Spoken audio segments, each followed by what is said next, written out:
정말 나홀로 외로운 것 같아요. 자기는 꿈을 가지고 유학을 왔는데 마치 길을 아는 것처럼 와서 보니까 길이 어디든지 모르겠어. 보이는 건 별밖에 없어. 어디로 가는 건지, 내가 진로는 어떻게 되는 건지를 모르는 이 땅에 서 있는 여러분의 모습이 바로 광야에 서 있는 모습이 아닌가 하는 생각입니다. 먼저 성경에서 나타난 광야의 사건들을 몇 가지 한번 샘플링을 해봤거든요. 첫 번째가 사무엘상 24장에 나오는 다윗입니다. 이 본문에는 엔게디라는 광야에서 일어난 다윗의 이야기인데요.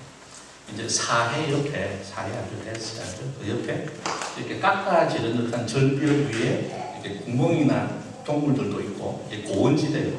그래서 그 광야와 같은 곳에 다윗의 경우에는 자기를 쫓아오는 사울왕을 대피해서 숨는 거예요. 숨는 거예요. 그래서 사울왕이 몇천 명이 쫓아왔냐면 3천 명의 군대를 쫓아오고, 다윗은 몇 명이냐면 위에 400명을 데리고 숨어 있는 거예요. 그래서 다윗에게는 이 절박한 이 엔게디라는 광야가 정말 무서운 곳이고 앞길이 보이지 않는 캄캄한 곳인데도 불구하고 다윗은 깨닫는 게 있었어요. 그게 뭐냐면 하나님이 나를 이곳에 보냈다는 것을 알았어요. 그래서 하나님이 계시는 광야를 볼 수 있는 눈을 가진 사람이기 때문에 자기의 환경에 디펜드온 하지 않고 자신있게 나는 하나님의 사람으로 다듬어질 수 있는 그런 찬스로 삼았다는 거죠. 두 번째는요, 예수님 얘기인데요. 예수님하고 광야하고 뭐가 상관이 있어요? 시험 당하신 곳이 광야예요. 마태복음 4장 1절에서 11절까지 자세하게 설명되어 있는데, 마태복음하고는 조금 달리 마가복음을 보면은 1장 12절에 뭐라고 설명했냐면요, 성령이 곧 예수를 광야로 몰아내신지라 그랬어요. 성령께서 예수님을 떠미는 거예요. 그래서 광야에 가서 너가 이게 좀 이상하죠, 그렇죠? 지저스 자네가 더 이상하나? 시험을 받아야 된다. 사탄의 시험을 받아야 된다고 믿었어요. 철저하게 외롭고 고독한 이 광야에서 40일 동안 먹지도 못하시던 예수님은 사단의 공격을 받고 있죠. 그런데 이것 또한 재미있는 거는요, 이 광야의 생활이 끝나자마자 무엇을 시작했어요? 그때서야 비로소 예수님의 공생애가 시작이 돼요. 그래서 반드시 거쳐야 하는 훈련의 과정이었다는 거죠. 다른 하느님 나라에 대한 중요한 신학적인 이유도 있어요. 너무 길어서 다 설명을 못 드리고요. 그 다음에 바울에 대한 얘기를 할게요. 제가 수련 중에 잠깐 이제 바울 얘기를 했었죠. 그래서 예수쟁이들을 핍박하던 바울이 예수님을 만나고 회심을 하죠. 회심을 해서 바로 마치 사도행전 보면 바로 복음 전하러 간 것처럼 나와 있지만 그렇지 않고 3년 동안 아라비아 광야로 들어가요. 그래서 많은 사람들은 그 3년 동안 바울은 성령과 교통하고 기도하고 그리고 옛사람을 버리는 과정, 그래서 온전한 하나님의 사람으로 변화될 수 있는 훈련을 받았다라고 이야기를 합니다. 그래서 이 3년이 지난 다음에야 비로소 달랑 복음 하나 들고 나가는 거예요. 공통점이 뭡니까? 이 세 가지에서 하나님의 사람들이 만들어지는 곳이에요. 하나님의 사람들이 만들어지고 준비되는 곳이라는 거죠. 그래서 다윗은 광야는 이렇게 헷갈리죠. 다윗은 광야에서의 시간 후에 하나님의 마음에 합한 자로 쓰임을 받게 되고요. 예수님은 이 광야의 경험 후에 천국 복음을 선포하는 구체적인 공생애를 시작하시게 되고요. 바울도 이방을 향한 복음을 들고 나가는 그런 일을 시작하게 된다는 거죠. 그래서 유학 생활에서 여러분들이 학문을 배우고 기술을 배우고 경험을 쌓고 또 나중에는 학위라는 것에 걸머지겠지만 그 못지않게 관심을 둬야 할 것이 바로 이 광야에서 다듬어져야 할 여러분들의 성품의 변화, 여러분의 가치관의 변화, 여러분의 인격의 변화를 하나님께서 기도해요. 사람이 보기에 좋은 인격의 변화가 아니라 하나님의 합한 인격의 변화를 꿈꾸시는 거예요. 하나님께서.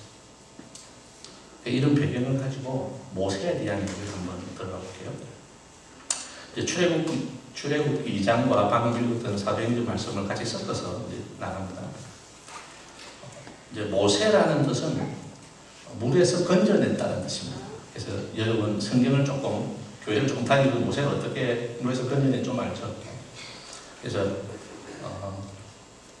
요셉 때 이제 기근을 통한 이스라엘 백성들을 다 물건에서 내고 요셉을 기억하던 바로 왕 때는 유대 백성들을 떠받들고 살았지만 이제 요셉의 때를 기억 못하는 아래의 바로가 되니 이제 핍박하기 시작해요. 유대인 때문에 우리 이집트인들이 못 살겠어.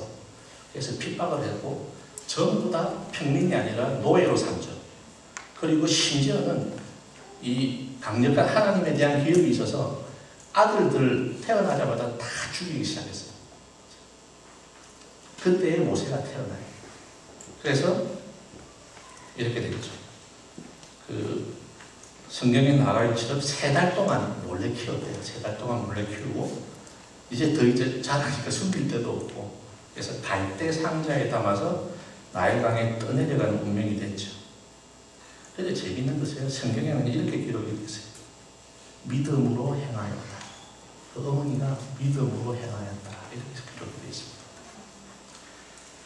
그런데 떠내려가던 장면에서 그 바울의 딸 공주 중에 한 명이 그 바구니를 보고 건져서 보니 아기가 있어서 자기의 아들을 삼기로 결정을 하죠. 그래서 아기니까 누군가가 모유를 줘야 된다는 생각에 모유를 줄 사람을 구합니다. 그런데 그때 그 중간 이야기를 알고 있던 하녀가 누구를 소개시켜줄게요? 모세의 어머니를 소개시키십니다. 그래서 2가지 사건이 일어난 거죠. 좋은 일이. 하나는 자기 아들을 키우면서 돈 받고 급여를 받고 자기 젖을 먹이고 더 중요한 것은 어머니 밑에 신앙을, 믿음을 성장할 수 있는 너무나 좋은 찬스를 마련하게 됐다는 거죠.